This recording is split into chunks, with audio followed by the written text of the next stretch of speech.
North Korea missiles, U.S. warships deployed to Korean peninsula. The U.S. military has ordered the Navy strike group to move towards the Korean peninsula, amid growing concerns about North Korea's missile program. The Carl Vinson strike group comprises an aircraft carrier and other warships.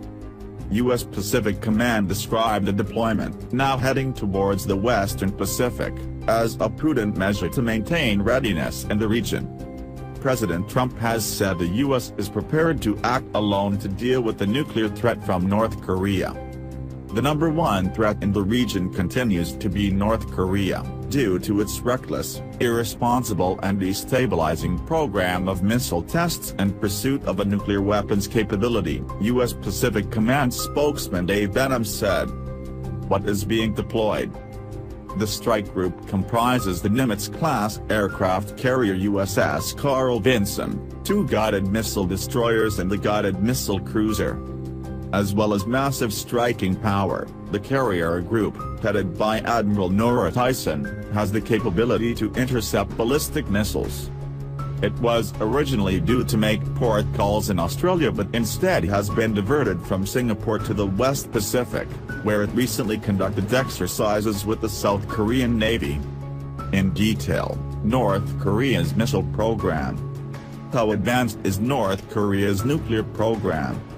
What is the context? North Korea's missiles.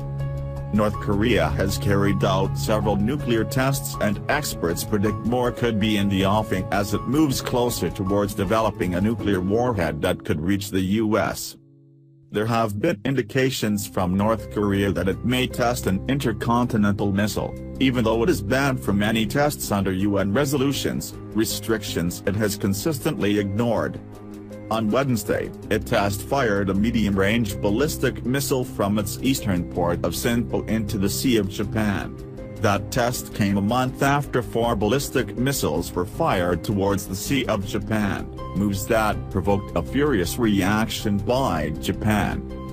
On its part, North Korea says it is provoked by military exercises between the U.S. and South Korea, which it sees as preparation for an invasion. Syria. North Korea has also been closely watching how U.S. President Donald Trump has been responding in Syria. Early on Friday, the U.S. military launched airstrikes against the Syrian government, in retaliation for a reported chemical attack. North Korea called it an intolerable act of aggression against this sovereign state, and said the strike showed it was justified in bolstering its own defenses. What are the moves behind the scenes? The most recent test, condemned by Japan and South Korea, came on the eve of a visit by China's President Xi Jinping to the U.S. to meet President Trump. The two leaders discussed how to rein in North Korea's nuclear and missile programs as the U.S. steps up the pressure on China, a historic ally of Pyongyang, to help reduce tension. China has, however, been reluctant to isolate its neighbor and ally, fearing its collapse could spawn a refugee crisis and bring the U.S. military to its doorstep. China has long been North Korea's closest diplomatic ally and trading partner, but the relationship has become increasingly strained over Pyongyang's refusal to halt nuclear and missile testing. Mr. Trump said in a recent interview that Washington was ready to act without Beijing's cooperation. If China is not going to solve North Korea, we will.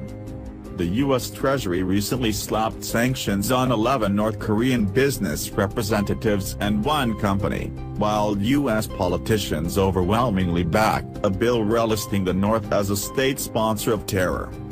North Korea responded by warning that it will retaliate if the international community steps up sanctions, saying the U.S. was forcing the situation to the brink of war.